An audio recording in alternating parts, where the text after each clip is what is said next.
Alright folks, so today we are going to react to our external affair foreign minister, the great man, Dr. S. Jaishankar himself.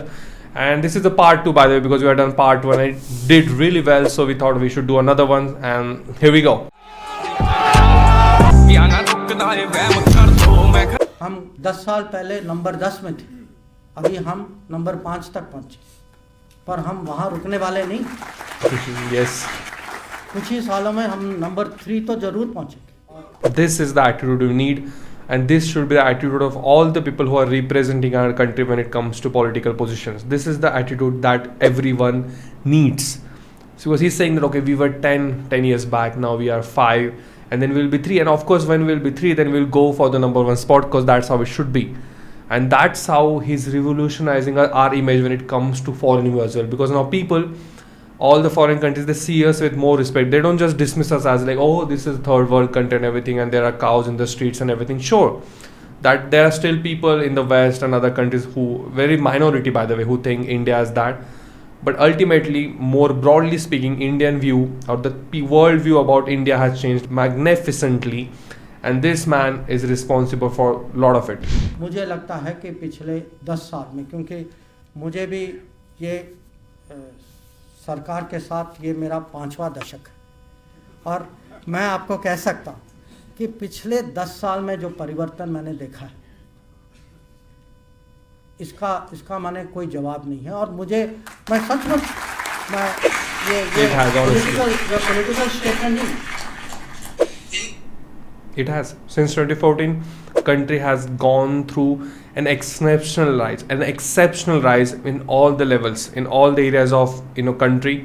It has done industrially well, architecturally speaking, or even development wise, infrastructure speaking. It has done absolutely fantastic. And then foreign policy, obviously this man gets the credit. We are doing well every aspect of a nation that wants to be great, and we are on a great path, and we'll soon be there. We will be number 1 in almost all the fields, and this is going to happen soon. India actually had 2 centuries of humiliation by the West, because the West kind of in its predatory form came into India in the mid 18th century and continued almost exactly for 190 years after that. And it was interesting, I think a year ago, there was actually a very serious economic study which tried to estimate how much the British took out of India in value terms. And a very calculated math ended up, put a number of $45 trillion at $45 trillion. Think about this. That's what the estimate is, what British Raj took from us. Even Britain's current GDP is nowhere near close to that. They won't be able to pay the repercussions, so to speak, and we don't even want it. See, we are just behind them. We'll overtake them, or I think we already overtaken them in some polls and in some surveys as well, as an economy, as a growing economy. Sure, they can always say that they are a nation with less people and everything. Yeah, sure, but then again, you have taken a lot from us, from other countries, and that has significantly helped you. Not just India, other countries as well, because they were not just ruling India, they were ruling many countries, they were a whole empire, and still only after 75 years we are overtaking them in many aspects, and we'll continue to do so. Foreign minister को उन्होंने कहा कि रूस से तेल ना खरीदो, उसने आगे से कहा तुम कौन होते हो मैं कहने वाले, यूरोप खरीद रहे तेल उनसे, हमारे लोगों की जरूरत। You know who this is Imran Khan. This is the former Prime Minister and one of the famous Prime Ministers of Pakistan here, and he's praising our Indian foreign policy and our foreign minister. हम खरीदेंगे, ये होता है आजाद मुल्क। This is a brand of success, so to speak. This is the stamp of success, because see, Pakistan is one of our most fiercest rivals, so to speak, if you believe that. I don't think they're rivals to us, because we are far and above and beyond when it comes to anything, honestly. If it's sports, if it's politics, if it's growth, infrastructure, everything, we are already ahead. Sure. But see, this is the stamp of authority, the stamp of success, when your own rival is praising you. See, people who oppose him, people who oppose this government currently in this country, they should look. Our rivals are praising us. What else there is to be expect, honestly? But hey, great. And credit to Imran Khan as well for giving us credit where it's due. West seems to be quite vociferous in trying Another Western reporter. to curtail funding for the war in Ukraine, whereas by purchasing this oil for national interest, India is being asked, are you funding this war? So, look, I mean, I don't want to sound argumentative, but then tell me if buying Russian gas is not funding the war? I mean, why is it's only Indian money and oil coming to India which funds, but it's not gas coming to Europe which funds?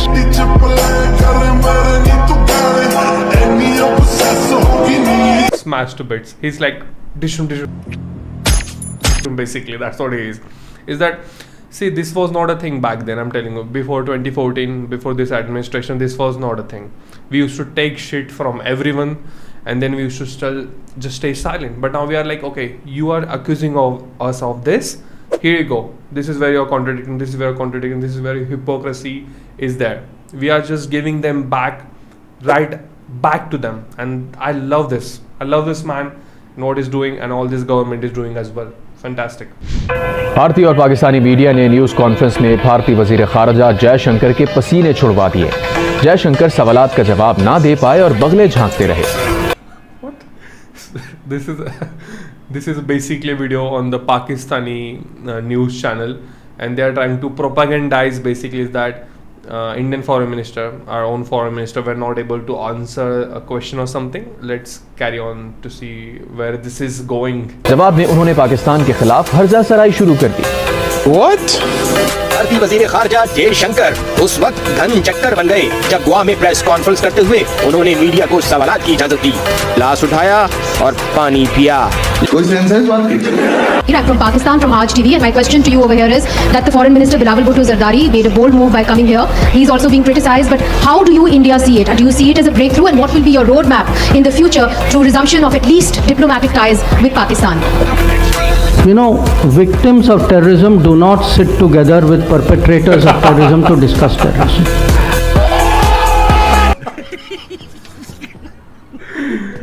Absolutely destroyed. In one sentence, she was done, or whoever asking the question was absolutely done. Because see, how can you sit with your enemy thinking, oh my god, okay, thank you so much for coming to our country for some conference or something? No, obviously, he gave it back, and then what Pakistani media was trying to do is that, oh, he was not able to answer everything.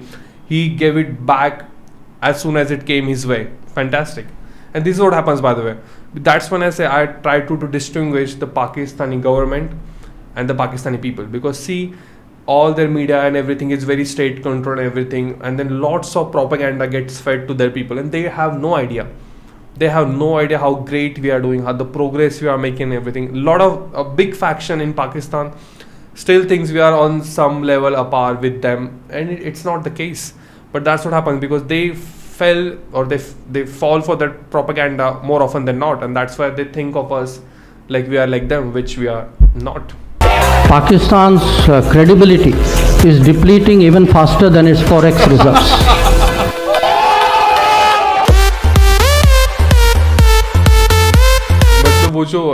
You must have seen the meme, Gazab Bezati wala. This is that he's just roasting the Pakistani reporter here. Absolutely smashed. And then the channel was trying to propagandize this against us. Hilarious. Smashed. Do you agree with them when they say that social media is dangerous? I have 2.5 million followers, and I like them.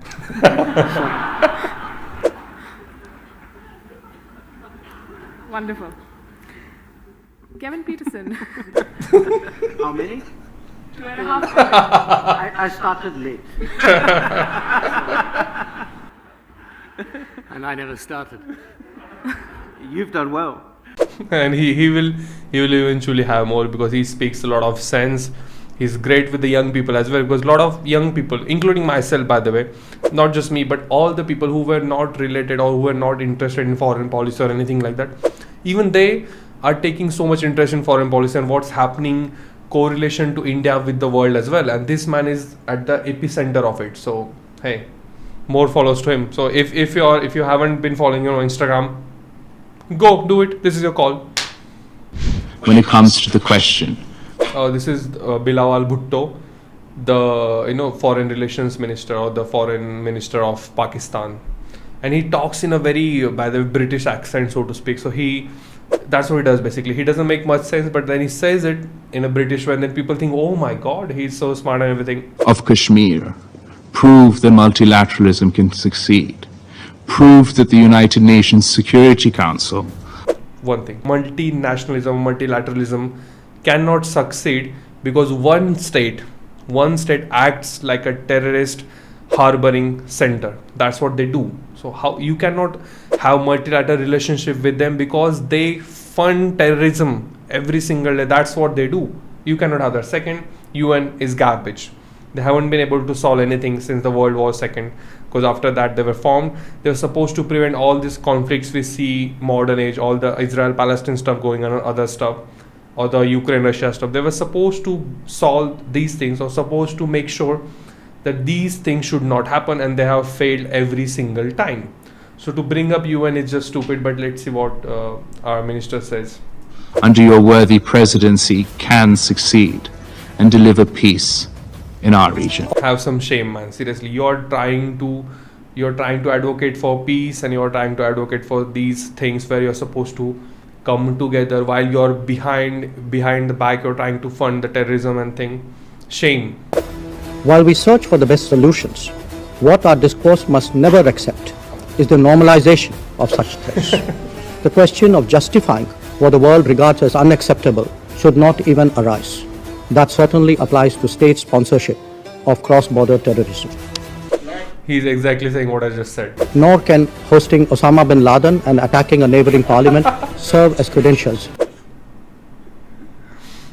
The evidence is in there basically, is that you have hosted Osama bin Laden, probably the most infamous terrorist of all time, you can say. He was in Pakistan when he got shot by the US Navy SEALs. Then you had done the attack on the parliament. Then you have the 26/11 as well.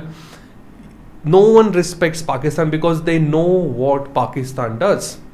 They will try to be peaceful and everything, and then they all do shady stuff behind the backs. That's what they do, and that's why they have so much problems in their own country as well. As long as they keep focusing on trying to terrorize other countries, their own country is getting terrorized. Shame. Let's see the next one. At 60,000 euros or whatever is your per capita income, you are so caring about your population. I have a population at $2,000. I also need energy. I'm not in a position to pay high prices. The price of oil has doubled. So, and what Europe is doing is also moving into the Middle East and diverting production out of the Middle East into Europe and raising prices. So European actions actually are putting pressure on the global oil markets and on my imports as well. Yeah. So I think it's something which, if European political leadership understandably would like to soften the impact on their population, I think it's a privilege they should extend to other political leaderships as well. Are you reluctant to... I think this was when the Ukraine-Russia war at its peak, basically, all the oil ban and everything. And yes, obviously he's putting India first, and that's what has changed since 2014, is that our government, the current government, is putting India first and Indian interest first. And that's why these Western people cannot tolerate it, because we used to be just a toy to them, to throw it to the side, use it when they want, and then throw it away when they're done with it. But not anymore. We are taking our own stance. We are making our own position. We are not trying to get into one camp or other camp. No, we will form our own camp. And this is one example of that. Mr. Borrell is not here today, not here now, but he was in the meeting, and he told the Financial Times before the meeting that the EU should be putting sanctions on refined oil products from India using Russian oil. I just wondered what the response of the minister was. Thanks. Well, you're right. Mr. Borrell is not with us now, but I really don't see the basis for your question. Because my understanding of the council regulations is that if Russian crude is substantially transformed in a third country, then it's not treated as Russian anymore. I would urge you to look at Council Regulation 833/2014. Finished. that guy should roll in his grave now if he's dead. he just gives it back straight up. He doesn't take shit, and we should not take shit. Why is there a constant constant need for validation from the West? So I give you the truthful answer. There are two reasons. Reason number one is because the West has a bad habit for a long time of commenting on other people. Okay, they somehow think it's some kind of God-given right, huh? and I think they will have to learn only by experience that if you keep doing this, other people will also start commenting. True. And they will not like it when that happens. That is absolutely true. West has a habit of poking in other affairs. They have. Even if it's not related to them, they would like to be the moral police of the world, like to tell us, okay, this is bad, this is good, and everything and all of that. No, not happening. Not anymore. You guys are done. We are not playing that game where you try to be some god or something who can tell other countries what they should do for their own interest and everything. No, not happening. Not with us anyway. But I can see it happen. Okay. The second part of the truth is, we can have our arguments, but when in our arguments you actually invite the world to come and comment on you, okay, then people are more tempted to comment, no?